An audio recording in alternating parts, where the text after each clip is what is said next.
নেত্রী আমাদের নেতাদের জানাজায় যেতে দেয় নাই। আমি আশা পোষণ করি ওই নেত্রী বাংলাদেশের কোন মানুষ আমার মনে হয় জানাজা করতে পারবে না। তিনি পালিয়ে গেছেন ভারতে, ভারতে তাকে স্থায়ীভাবে জায়গা দেয় নাই, পৃথিবীর কোন দেশ তাকে জায়গা দিচ্ছে না। আপনি এখানে মধু লাগায় চাপবেন, বুঝতে পারবেন না। মধু যখন জিব্বায় লাগাবেন তখন বুঝতে পারবেন যে এটা মধু। জামাত ইসলাম হলো একটা মধুর দল, এরা কোনো সন্ত্রাসী দল না, রক্ষার দল না। আপনারা আসুন। সর্বশেষ এ পর্যায়ে আপনাদের সামনে সর্বশেষ গুরুত্বপূর্ণ বক্তব্য নিয়ে আসছেন বাংলাদেশ জামাত ইসলামী ৭ নং টেপরিগঞ্জ ইউনিয়ন শাখার সাবেক সংগ্রামী সভাপতি, কারা নির্যাতিত জননেতা জনাব গোলাম মোস্তফা, জননেতা গোলাম হযরত মাওলানা গোলাম মোস্তফা সাহেবকে বুঝিনি আমি রেখেছ বেঁধে মোরে কোন সুতোয়, তুমি রেখেছ বেঁধে মোরে কোন সুতোয়। জানি না গো গোপনে কেমন করে, জানি না গো গোপনে কেমন করে, হৃদয় গড়েছ প্রেমের বালায় হে রাসূল। বুঝিনি আমি রেখেছ বেঁধে মোরে কোন সুতোয়, তুমি রেখেছ বেঁধে মোরে কোন সুতোয়। তোমারি নামে আনন্দে দুলি, তোমারি নামে বেদনা ভুলি, কি জাদু রাখা ওই নামেতে। তোমারি নামে আনন্দে দুলি, তোমারি নামে বেদনা ভুলি, কি জাদু রাখা ওই নামেতে। খোদারি আরশে যে নাম পরশে, খোদারি পরশে যে নাম আরশে, নাম মুহাম্মদ শুধু মধুময় হে রাসূল।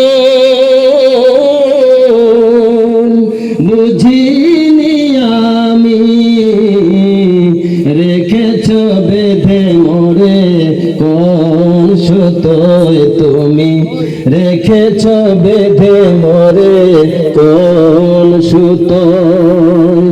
জানি না গো গোপনে কেমন করে, হৃদয়ে গড়েছ প্রেমের বালায় হে রাসূল। বুঝিনি আমি রেখেছ বেঁধে মোরে কোন সুতোয়, তুমি রেখেছ বেঁধে মোরে কোন সুতোয়। শর্তবিহীন ছিলে চিরদিন তুমি যাদের প্রতি, কুল আলমের শ্রেষ্ঠ নেয়ামত তুমি প্রাণের অধিক। স্বার্থবিহীন ছিলে চিরদিন তুমি যাদের প্রতি, কুল আলমের শ্রেষ্ঠ নেয়ামত তুমি প্রাণের অধিক।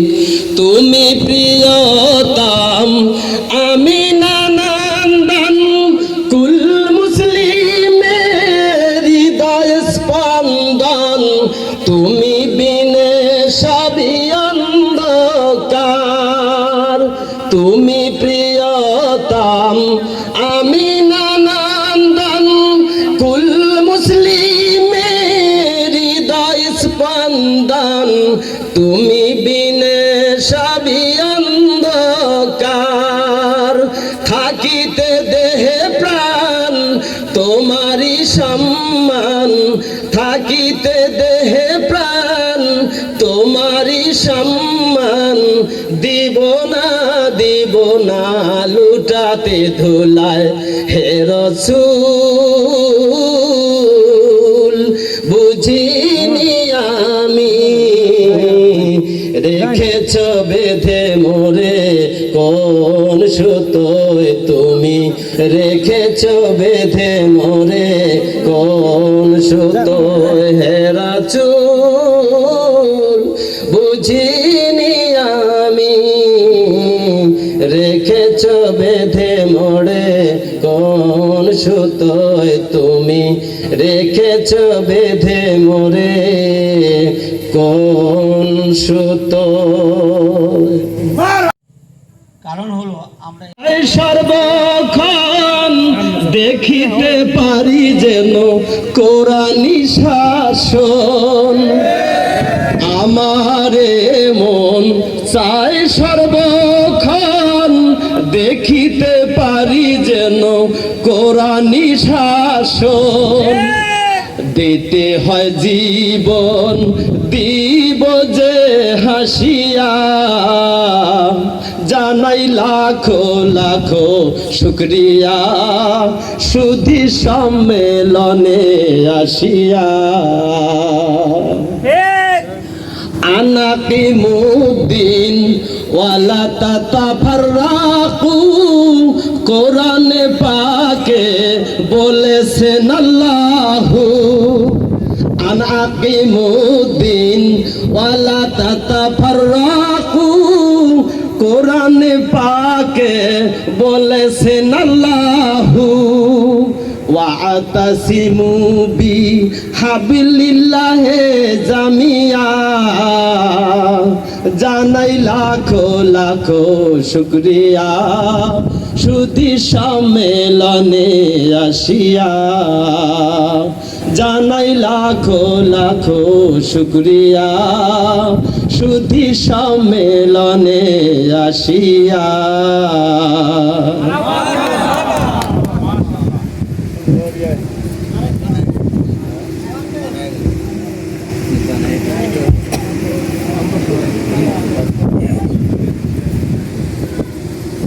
বিসমিল্লাহির রহমানির রহিম। আসলে অনেক এই জালেম সরকার শাসনের থেকে মুক্ত করে আজকের একটি কোরআনের মাহফিলে আপনাকে আমাকে এখানে আসার জন্য বসার জন্য সুযোগ করে দিলেন, সে আল্লাহর প্রতি আমরা শুকরিয়া আদায় করি। সবাই বলি আলহামদুলিল্লাহ।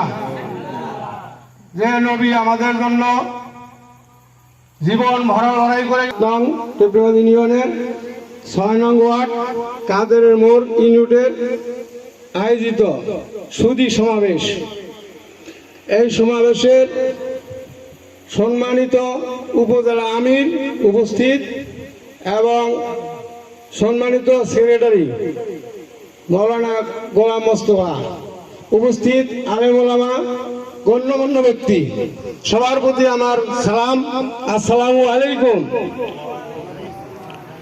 আসলে আমি আর কি বলবো, আমি একজন অত শিক্ষিত না, তারপরেও যতটুকু বলতে পারি ততটুকু বলবো। কথার মধ্যে ভুল ত্রুটি হলে আপনারা আমাকে ক্ষমার দৃষ্টিতে দেখবেন। মনে করেন দুঃসময় এই ইউনিটের দায়িত্বশীল অনেকে ভয় পাইতো মামলা হামলার জন্য, এই জন্য কোনো রকম নৌকা যেমন হাল ধরে থাকে এরকম কোনো রকম আমি হাল ধরে আছি, এদিকেও যাইতে পারি না এদিকেও যাইতে পারি না। বাড়িতে একটা মিটিং করলে মানুষ আমাকে তালিকা করে নাম দেয়, বাড়িতে একটু কিছু করলে আশেপাশে যারা আছে তালিকা করে আসে ফকিরের বাড়িতে কি হবে, জামাত ইসলামের মিটিং হবে, আমার বাড়িতে সাইকেল ঢোকে কি ঢোকে না ঢোকে এরা তালিকা করে, এইরকম পরিস্থিতি। এই লাস্টের মিটিংটা মোনা হুজুর ছিল, মোটামুটি কয়েকজন লোক ছিল, আমাদের সমাবেশ চলতেছে, কোরআন হাদিসের আলোচনা চলতেছে, কিছু রান্না বান্না হচ্ছে তোমার, এর মধ্যে ফোন আসলো আপনার বাড়িতে পুলিশ ঢুকতেছে। আচ্ছা আপনারা বলেন, আমরা কি কোনো সন্ত্রাসী দল করি না অন্য কোনো দল করি? আমরা কোরআন হাদিসের কথা বলি, নামাজের কথা বলি, আমরা আল্লাহ রাসূলের কথা বলি, রাসূলের আদর্শ আদর্শকে কায়েম করার জন্য চেষ্টা করি, এই দল করি, আমরা নামাজ কালামের কথা বলি, রোজু গোসলের কথা বলি, আমরা তো অন্য কিছু বলি না। জামাতে ইসলামে আসেন, দু একটা বৈঠকে বসেন, তারা কি বলেন ওগুলো দেখেন আপনারা। ওই দূরে থেকে বলেন রক কাটার দল, জামাতে ইসলাম খারাপ, দূরে দূরে তো ঢেল মারলে হবে না, ভিতরে আসতে হবে। ভিতরে আসলে আর কি মধু, তারপরে তো আপনি মধু আপনি চাটলে তো বুঝতে পারবেন না যে এটা মধু নাকি। আপনি এখানে মধু লাগায় চাটবেন বুঝতে পারবেন না, মধু যখন জিব্বায় লাগাবেন তখন বুঝতে পারবেন যে এটা মধু। জামাত ইসলাম হলো একটা মধুর দল, এরা কোনো সন্ত্রাসী দল না, রক্ষার দল না। আপনারা আসুন, আপনারা দেখুন, এদের মিটিংয়ে বসুন, এরা কি বলে না বলে আপনি দেখুন। মানুষ আল্লাহ পাক সৃষ্টি করছে এক মানুষ আরেক মানুষের সেবার জন্য। আপনার বিপদে আমি দাঁড়াবো, আমার বিপদে আপনি দাঁড়াবেন। মুসলমান এটা হলো মেন কাজ। খালি নামাজ রোজা পড়লেই হবে না, আবার নামাজ রোজা বাদ দিলেও চলবে না, এটা বলতেছি না। নামাজ রোজাও করতে হবে, কিন্তু মানুষের উপকারের জন্য পাশে দাঁড়াইতে হবে। আজকে আপনার বাড়ি ভালো খাইতেছেন, আপনি পাশে একটা গরিব ভালো চলে না, আপনি জীবনে খোঁজ খবর নিলেন না, খালি নামাজই পড়লেন ওর খোঁজ খবর নিলেন, এই নামাজ কিন্তু ভাই আপনার ধরা দেবে না। আপনার নামাজ পড়তে হবে, গরিবের খোঁজ খবর করতে হবে। আপনার রাস্তাঘাট ভাঙে গেল, আপনার বাড়ির পাশে একটা মানুষের চলাচলের সমস্যা হচ্ছে, এটা সমাধান করতে হবে, এগুলো বুঝতে হবে ভাই। আসেন জামাত ইসলামে যোগ দেন, দেখেন এদের কাজকর্ম। তা আমি আর বিশেষ কিছু বলতে চাই না, অনেক আলেম ওলামা আছে, সম্মানিত ব্যক্তি আছে, ওনারা ভালো ভালো কথা বলবেন। আমি এই বলে আজকের সবার উদ্বোধনী ঘোষণা করলাম। আসসালামু আলাইকুম ওয়া রাহমাতুল্লাহি ওয়া বারাকাতুহু। আছে, কারণ ইতিমধ্যে আমাদের আজকের অনুষ্ঠানে যে প্রধান অতিথি ছিলেন উপজেলার সংগ্রামী আমির জননেতা জনাব আবুল বাশার হোসেন ইতিমধ্যে বক্তব্য দিয়ে চলে গেছেন। আর এখানে আরো মুস্তফা ভাই আছে, কিছু কথা বলবে। আমরা অনেকক্ষণ ধরে আলোচনা শুনতেছি।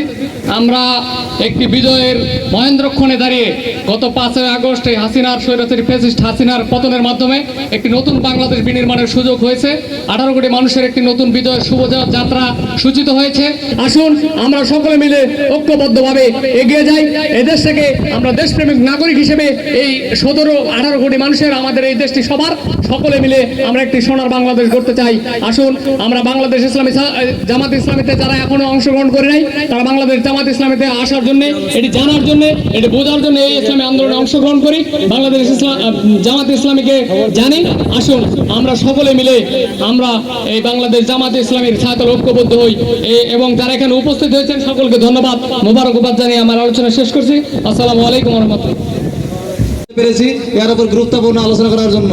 সম্মানিত উপস্থিতি, আজকের এই সুধী সমাবেশ আমরা সর্বশেষ পর্যায়ে চলে এসেছি।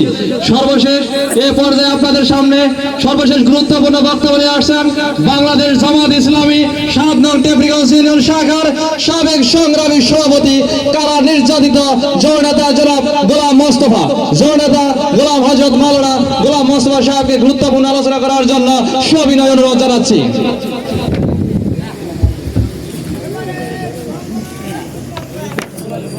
বিসমিল্লাহির রহমানির রহিম। আলহামদুলিল্লাহি রাব্বিল আলামিন, আসসালাতু ওয়াসসালামু আলা সাইয়্যিদিল মুরসালিন ওয়া আলা আলিহি ওয়া আহলি বাইতিহি আজমাইন। আম্মা বাদ, ফাকাদ ক্বালা আল্লাহু তাআলা ফি কালামিহিল মাজিদ ওয়াল ফুরকানিহিল হামিদ। আউযু বিল্লাহি মিনাশ শাইতানির রাজীম। বিসমিল্লাহির রহমানির রহিম। ওয়া মা খালাকতু জিন্না ওয়াল ইনসা ইল্লা লিয়াবুদুন। সাদাকাল্লাহুল মাওলানাল আযীম। দক্ষিণ ও দক্ষিণ পূর্ব এশিয়ার বৃহত্তর ইসলামী আন্দোলন বাংলাদেশ জামাত ইসলামী টেপরিগঞ্জ ইউনিয়ন শাখার 6 নং ওয়ার্ডে আয়োজিত এই সুধী সমাবেশে উপস্থিত, মঞ্চে উপবিষ্ট টেপরিগঞ্জ ইউনিয়ন শাখা তারবিয়াত সেক্রেটারি মাওলানা হাফেজ শাহিনুর ইসলাম, শ্রমিক কল্যাণ ফেডারেশনের সভাপতি আবু সাদ সজীব সহ সামনে উপবিষ্ট অত্র এলাকার ইমানদার দিনদার ইসলামী আন্দোলনের কর্মী ভাইরা, আসসালামু আলাইকুম ওয়া রাহমাতুল্লাহি ওয়া বারাকাতুহু। আলোচনার শুরুতে আমরা সে আল্লাহ তাআলার দরবারে এজন্য শুকরিয়া আদায় করি যে আল্লাহ তাআলা মেহেরবানি করে আমাদেরকে সৃষ্টি করার সময় হিন্দু, বৌদ্ধ, ইহুদি, খ্রিস্টান করে পৃথিবীতে পাঠাতে পারতেন, তা না করে মুসলিম করে পৃথিবীতে পাঠিয়ে আমাদের ধন্য করেছেন। এজন্য শুকরিয়া আদায় করে প্রাণ উজাড় করে সমস্যার সকলে করে আলহামদুলিল্লাহ। বিশ্ব নবীর প্রতি বর্ষিত হোক অগণিত দরুদ সালাম, যে রাসূল ছাড়া কিয়ামতের কঠিন মুসিবতের দিনে, যেদিন ভাই ভাইকে ভুলে যাবে, বাবা সন্তানকে ভুলে যাবে, স্বামী স্ত্রীর পরিচয় দিবে না, যেদিন নেতারা, দুনিয়ার নেতারা কর্মীদের কোনো খোঁজ করবে না, কর্মীরাও নেতাদেরকে খুঁজে পাবে না, সেই কঠিন মুসিবতের দিনে আল্লাহ তাআলার আদালতে আমি আপনি গুনাহগার উম্মতের জন্য কেবলমাত্র শুধুমাত্র যেই বিশ্ব নবী আল্লাহর আদালতে আমার আপনার জন্য সুপারিশ করতে পারবেন, তার প্রতি বর্ষিত হোক আমাদের হৃদয় রিংগানো অগণিত দরুদ ও সালাম। সকলে বলি সাল্লাল্লাহু আলাইহি ওয়াসাল্লাম। সম্মানিত হাজিরিন, আপনারা ইতিমধ্যে জেনেছেন, আসলে সর্বশেষে কথা বলার কথা ছিল মহতারাম থানা আমিরের, ওনার আরেকটা প্রোগ্রাম থাকার কারণে আগেই কথা বলে চলে গেছেন। আমি এলাকার মানুষ, আপনারাও সকলেই এলাকার মানুষ, আপনাদের সামনে আমি স্বভাবতই সংক্ষেপ কথা বলি, অল্প কিছুক্ষণ দু একটি কথা না বললেই নয়, এমন দু চারটি কথা বলেই শেষ করবো, অধৈর্য হবেন না, কি বলেন? সংগ্রামী ভাইয়ের আমার, আমি একটি আয়াতে কারিমা তেলাওয়াত করেছি, যে আয়াতের মধ্যে আল্লাহ তাবারক তাআলা ঘোষণা করেছেন যে আমি কেবলমাত্র শুধুমাত্র এই জিন এবং ইনসান জাতিকে আমার ইবাদত করার জন্য সৃষ্টি করেছি। ইবাদত শব্দের অর্থ হলো আল্লাহ তাআলার হুকুম মেনে চলবো, আইন মেনে চলবো। আল্লাহর হুকুম আইন মেনে চলবো। আমরা সকলেই কি আল্লাহর সব হুকুম মেনে চলি বলেন? আমরা কি সকলেই পাঁচ ওয়াক্ত মানে মাগরিবের নামাজ, এশার নামাজ পড়েছি? আমরা ইসলাম থেকে, এই আল্লাহর হুকুম থেকে অনেক দূরে অনেক মানুষ আমরা অবস্থান করি। বাংলাদেশ জামাত ইসলামী এদেশের প্রতিটি মানুষ যেন আল্লাহর হুকুম মেনে চলে, এবং এই দেশে আমাদের দেশের কোর্ট কাছারিতে আল্লাহর আইন দিয়ে কি বিচার হয় না মানুষের তৈরি করা আইন দিয়ে বিচার হয় বলুন? মানুষের তৈরি করা আইন দিয়ে বিচার হয়, ওই বিচারটা অবশ্যই নিরপেক্ষ, সুষ্ঠু হয় না। সুতরাং বাংলাদেশ জামাত ইসলামী আপনার ওই আদালতে যেন আল্লাহর আইন প্রতিষ্ঠিত হয়, ব্যক্তি জীবনে যেন মানুষ আল্লাহর আইনের হুকুমের অনুসারী হয়, এই লক্ষ্য নিয়ে 1941 সাল থেকে এই উপমহাদেশে কাজ করছে। এই কাজ করতে গিয়ে বিভিন্ন ঘাত প্রতিঘাত পেরিয়ে বাংলাদেশ জামাত ইসলামীকে এই পর্যন্ত আসতে হয়েছে। সংগ্রামী বন্ধুগণ, বিগত সময় আপনার 15টি বছর আমরা অতিবাহিত করেছি। যে সরকারের সময়, এই সরকার এসে সর্বপ্রথম টার্গেট করেছিল এই দেশের বাংলাদেশ জামাত ইসলামীকে। আমরা জানি বাংলাদেশ জামাত ইসলামীর লোকজন, ওনারা কি ভাই মদ গাঁজা খায়? ওনারাই কি হিরোইন খায়? ওনারা কি আপনার দেশ সমাজে ফিতনা ফাসাদ সৃষ্টি করে? আপনার জামাত ইসলামী ছিল এই সরকারের, বিগত সরকারের সব থেকে মানে গলার কাটা। আপনার জামাত ইসলামীকে নির্মূল করার জন্য, জামাত ইসলামীকে থেকে মানুষকে দূরে সরানোর জন্য এমন কোনো পদক্ষেপ ছিল না যে সেই পদক্ষেপ সরকার গ্রহণ করছিল না। আপনার অত্যাচার, জুলুম, নির্যাতন, কেন্দ্রীয় নেতাদেরকে ফাঁসি দিয়েছে, তারা ফাঁসি দিয়েছে, আপনার জেলে ভরেছে, জেলে মৃত্যু হয়েছে। একজন মানুষের যদি বাংলাদেশ আইনে যদি তার জেল হয়েছে, জেল খাটা শেষ হয়েছে, মারা গেছে, তারপরে সেই মানুষটির উপরে সরকারের আর কোনো কর্তৃত্ব থাকে না, বলেন থাকে? আমরা কি দেখেছি যে বিশ্বের শ্রেষ্ঠ আলেম, বাংলাদেশ সারা বিশ্বের আলেমদের যিনি ছিল মাথার মুকুট, আল্লামা দেলোয়ার হোসেন সাইদি, তিনি যখন ইন্তেকাল করলেন অথবা তাকে বিষ ইঞ্জেকশন দিয়ে তাকে হত্যা করা হলো, যেটাই করা হোক না কেন জামাত ইসলামী মেনে নিয়েছে তিনি মারা গেছেন। সুতরাং তিনি মারা গেছেন, তার জানাজা নামাজ পড়া হবে ঢাকার আপনার বাইতুল মোকাররমের সামনে। সে ঘোষণা দেওয়া হলো, এই দেশের সরকার যখন, সেই সরকার ঢাকায় তো জানাজা করতে দেয় নাই, বরং তার নিজ বাড়ি আপনার পিরোজপুরে জানাজা করার কথা 2টায়, সেখানে 12টা থেকে জানাজা করার জন্য ডিসি সাহেব চাপ সৃষ্টি করেছিল। আপনার জানাজার নামাজে যেন মানুষ যেতে না পারে সেজন্য তারা গাড়ি বন্ধ করে দিয়েছিল।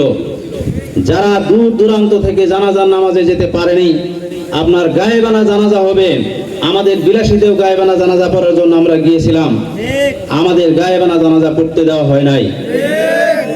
তাদের অবস্থা ছিল তারা আমাদেরকে মারবে, আমরা কাঁদবো, আমাদের কাঁদতেও দিবে না। সংগ্রামী বন্ধুগণ, বাংলাদেশ জামাত ইসলামীর উপরে তারা এহেন নির্যাতন করেছে আপনার জামাত ইসলামীকে দমিয়ে রাখার জন্য, কিন্তু আল্লাহ তাআলা মুতিম্মু নূরিহি, আল্লাহ তাআলা তার বাতিকে আরো জাগিয়ে আরো আপনার বৃদ্ধি করেছেন। জামাত ইসলামী সমর্থক কর্মী আপনার আগের থেকে নির্বাচন ছিল জাতীয় উৎসব, কিন্তু বিগত 15টি বছর নির্বাচনের জাতীয় উৎসব আমাদের কাছ থেকে কেড়ে নেওয়া হয়েছিল। নির্বাচন আসতো, এটা যেন একটা দুঃখের উৎসব ছিল। যারা একতরফা নির্বাচন করেছে ওনারাও বলেছে যে আমরা আনন্দ পাচ্ছি না, আর আমরা যারা ভোট দিতে যেতে পারি নাই আমাদের কোনো আনন্দ ছিল না। ভোটের দিন যেন ছিল আমাদের দুঃখের দিন। কি বলেন, ঠিক না বেঠিক? সংগ্রামী ভাইরা, 15টি বছর আমাদের সকল জায়গা থেকে আপনার ইউনিয়ন পরিষদ থেকে উপজেলা থেকে শুরু করে আপনার জাতীয় নির্বাচন পর্যন্ত কোনো জায়গায় আপনার কোনো নির্বাচনই মানুষের জন্য, জনগণের জন্য কোনো আনন্দের ছিল না। এই যে আমাদের 18 কোটি মানুষের অন্তর থেকে আপনার আনন্দ কেড়ে নিয়েছে খুনি শেখ হাসিনা। আপনার এই আনন্দ যে কেড়ে নিয়েছে, আজকে যদি আপনাকে একটা দুঃখ দেই, এই দুঃখের অংশ একদিন আমাকে অবশ্যই পেতে হবে। কি বলেন, ঠিক না বেঠিক? সংগ্রামী ভাইরা আমার, শেখ হাসিনা আমাদের অন্তর থেকে 15টি বছর আনন্দ কেড়ে নিয়েছিল, আমাদের দুঃখ দিয়েছে। এই সকল 18 কোটি মানুষের দুঃখ একত্রিত করে তার জীবনে অবশ্যই ঘটবে। কি বলেন, ঠিক না বেঠিক? যে নেত্রী আমাদের নেতাদের জানাজায় যেতে দেয় নাই, আমি আশা পোষণ করি ওই নেত্রী বাংলাদেশের কোনো মানুষ আমার মনে হয় জানাজা করতে পারবে না। তিনি পালিয়ে গেছেন ভারতে, ভারতে তাকে স্থায়ীভাবে জায়গা দেয় নাই, পৃথিবীর কোনো দেশ তাকে জায়গা দিচ্ছে না। আপনার আমার মনে হয় এই দেশে উনি ফেরত আসতে চাচ্ছে। যত মামলা হচ্ছে ওনার বিরুদ্ধে, হত্যা মামলা, উনি আপনার এক একটা মামলায় যদি একবার করে ফাঁসি হয়, ওনাকে 1000 বার ফাঁসি দিলেও আপনার ওনার বিরুদ্ধে অন্যায় শেষ হবে না। সংগ্রামী বন্ধুরা আমার, আপনার বাংলাদেশ জামাত ইসলামীকে আমরা যেটা বলি যে আমরা একটা হক দল করতে চাই, বাংলাদেশ জামাত ইসলামী যে একটা হক দল, ইতিমধ্যে এর অনেক প্রমাণ আমরা পেয়েছি। আমরা দেখেছি, লক্ষ্য করছি যে জামাত ইসলামীর বিরুদ্ধে আপনার বিগত আওয়ামী সরকার যতগুলি পদক্ষেপ নিয়েছে, নিবন্ধন বাতিল করা এবং তাদেরকে নিষিদ্ধ করার দাবি উঠেছে, কোর্টে আপনার রিট হয়েছে। আমরা আশা পোষণ করি যে বিজ্ঞ বিচারক এই দেশে আওয়ামী লীগকে নিষিদ্ধ করবে, নিবন্ধন বাতিল করে দিবে। সংগ্রামী ভাইয়ের আমার, গ্রামে একটা কথা আছে যে অপরের জন্য কি করলে, পুকুর খুললে সেই পুকুরে নিজেকেই পড়তে হয়। সংগ্রামী ভাইয়ের আমার, এজন্য জামাত ইসলামী যে একটা হক দল, এটা তার প্রমাণ যে যারা জামাত ইসলামীর বিরুদ্ধে যে ধরনের পদক্ষেপ তারা গ্রহণ করেছিল, আমরা লক্ষ্য করেছিলাম বিভিন্ন সময় জামাত ইসলামীর লোকজনদেরকে তারা মেরেছে, তারা পিটিয়েছে, তারা বাড়িঘর ভাঙচুর করেছে, আবার তারা আসামি করে ওই লোকটাকেই আবার জেলখানায় পাঠিয়েছে। কত বড় অত্যাচার করেছে।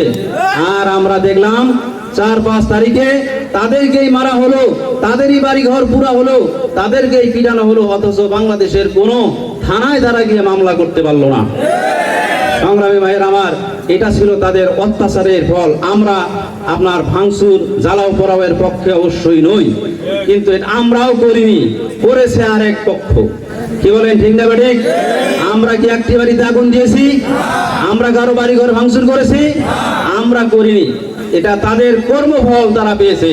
সংগ্রামী ভাইয়ের আমার, এজন্য আমরা যেহেতু দল করব, আমরা তাহলে দেখে শুনে একটা সত্য সঠিক দল। আপনার সকল দল দুনিয়ার কথা বলে, পরকালের কথা বলে না। আপনার বাংলাদেশ জামাত ইসলামী সেটা আপনার দুনিয়ার কথা, দুনিয়ার শান্তির কথাও বলে, আপনার পরকালীন মুক্তির কথাও বলে, কোরআন হাদিসের কথা বলে, কোরআন হাদিসের কথা বলে। এজন্য আমরা মুসলিম হিসেবে আমাদের সকলকে আমার মনে হয় যে জামাত ইসলামীর যে শরীক হয়ে আপনার এদেশে ইসলামী হুকুম কায়েম করার জন্য কাজ করা দরকার। কি বলেন, ঠিক না বেঠিক? যদি আমরা সে কাজ করি, আল্লাহ তাআলা আমাদের গুনাহগুলি মাফ করে দিয়ে আমাদের জান্নাতে দিবে। এ ব্যাপারে কোরআন শরীফের অনেক আয়াত আছে। সংগ্রামী বন্ধুগণ, আপনাদেরকে সেই দাওয়াত দিয়ে, সেই আহ্বান করে আমি আমার সংক্ষিপ্ত বক্তব্য এখানে শেষ করছি। ওমা তাওফিক ইল্লা বিল্লাহ। আসসালামু আলাইকুম ওয়া রাহমাতুল্লাহ। আমাদের আপনার কেন্দ্রীয় ঘোষিত কর্মসূচি চলছে, যেটা হচ্ছে যে আমাদের যারা আগে জামাত ইসলামীতে আপনার কি করেছিলেন, ইয়ানত দিয়েছিলেন, বৈঠকে বসেছিলেন, আপনার এই নানান রকম মামলা হামলা দেখে কেটে পড়েছেন বা দেন না, মন আছে কিন্তু আপনারা মনে করেন যে টাকা দিলেই যদি আপনার আবার আমাকে মামলা খেতে হয়, এরকম মানুষ আছে না ভাই?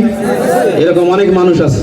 অনেক মানুষ আমাদেরকে টাকা দিয়েছে গোপনে, যে আমি দিব, এটা কোনো রিসিপ্ট লাগবে না, এমনিতেই আর আমি যেন আমার নাম না থাকে। সংগ্রামী ভাইরা, এই ধরনের অনেক মানে ভীতিকর অবস্থার মধ্যে অনেক মানুষ আমাদের সাইলেন্ট ছিল। তো সেই সাইলেন্ট যারা ছিল তারা এখন তো আর এরকম অবস্থা নাই, কি বলেন আছে?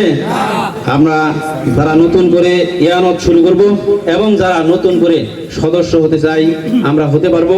এই জন্য আমাদের তালিকা হবে, আপনারা সদিচ্ছায় মানে এখানে তো অনেক লোক, আমাদের ছোট ছোট প্রোগ্রাম হয়, সকলকে ডেকে ডেকে জিজ্ঞাসা করা হয়।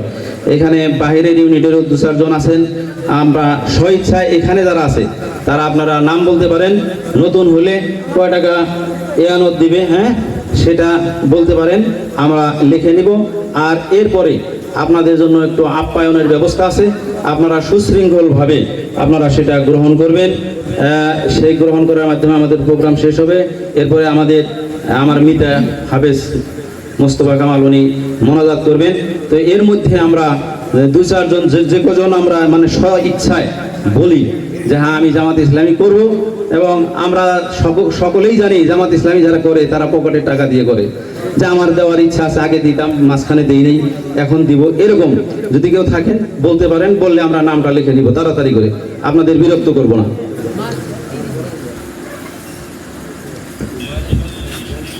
আলহামদুলিল্লাহ, আমাদের সম্মানিত সেক্রেটারি গোলাম মোস্তফা সাহেব অত্যন্ত গুরুত্বপূর্ণ আলোচনা রেখেছেন। সম্মানিত উপস্থিতি, আমি ইয়ানত সম্পর্কে একটু বলি। ভাই যেহেতু বলছে হঠাৎ করে হয়তো বুঝতে পারবো না, ইয়ানতটা কিন্তু চাঁদা না, ইয়ানতটা হচ্ছে দান। ইয়ানত কি? দান। চাঁদা আপনার কাছে চায় যে তোমার 500 টাকা দেওয়া লাগবে। আওয়ামী লীগ চাঁদা তুলছে না? আমাদের কাছে চাঁদা নিয়ে মাঠের মধ্যে নর্তকী নাচায়, নাউজুবিল্লাহ, জোর করে টাকা নিয়ে নাচায় নাই। কিন্তু বাংলাদেশ জামাতে ইসলামী আপনাদের কাছে ইয়ানত নেই। যে সাইদি সাহেব বক্তব্য দিয়ে টাকা নেয়, আমাদের মাদ্রাসার হুজুর আমিনুল ইসলাম নাটোর নলডাঙ্গা থানায় বাঙ্গালকোষে গ্রামে উনি এসেছিলেন, আলোচনা করে গেছেন। অনেক বক্তা এসে গেছেন, বছরের পর বছর সবাইকে কন্ট্যাক্ট করে কম বেশি আনতে হয়েছে। কিন্তু সাইদি সাহেবের কাছে যখন আমিনুল ইসলাম হুজুর দাওয়াত দিতে গিয়েছেন, উনি শুধুমাত্র সংগঠনের খাতিরেই মাহফিলগুলো করেছেন। আমিনুল ইসলাম হুজুর উনি থানার আমির ছিলেন, তা আসলেও ওনার আলোচনা অনেক কাছে থেকে শুনেছি, দেখেছি। উনি দেশের একজন আল্লাহর ওলি ছিলেন। আল্লাহ পাক ওনাকে শাহাদাতের মওত নসিব করেন এবং আল্লাহ রাব্বুল আলামিন ওনাকে জান্নাতের সুউচ্চ মাকাম দান করেন। আমরা সাইদ হুজুর সহ সারা দেশে জামাত ইসলামের যত নেতাকর্মী শাহাদাত বরণ করেছেন, তো তা 5 আগস্টে এই দেশকে আবার স্বাধীন করতে যারা শাহাদাত বরণ করেছেন, আমাদের গ্রামের শাওন ভাই সহ সকলের জন্য আমরা অন্তরের অন্তঃস্থল থেকে প্রাণ খুলে দোয়া করব। আমাদের নিজেদের আত্মীয় স্বজন, প্রিয়জন এবং সকলের জন্য দোয়া করব। বাংলাদেশে জামাত ইসলামের সারা দেশের সমস্ত নেতাকর্মীদের জন্য আমরা দোয়া করব, তাদের পরিবারদের জন্য আমরা দোয়া করব। আমাদের সুবিধা অসুবিধা আল্লাহ রাব্বুল আলামিনের কাছে আমরা চেয়ে দোয়া করব।